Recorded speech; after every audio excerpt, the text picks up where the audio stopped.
joves estan cada vegada més inquiets i passen molt de temps amb el mòbil. Llavors, clar, els seus interessos sembla que es vagin reduint cada vegada més en este món de la imatge, en este món de la difusió a nivell de l'èter i la globalització,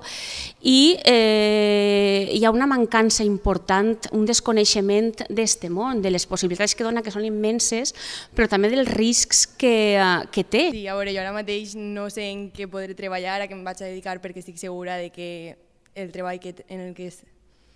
treballaré no existeix encara, però suposo que estarà tot relacionat en community managers, en xarxes socials, perquè això és el futur. Gràcies a aquestes jornades també podem eixir de lo que és un dia a dia en l'institut i aprendre coses noves, perquè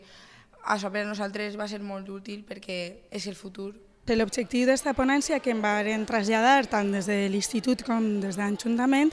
és un poc explicar-los als estudiants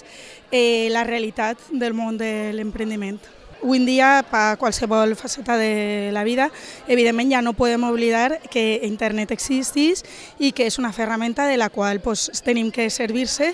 i, en prudència, però sent conscients de totes les possibilitats que ens ofereix.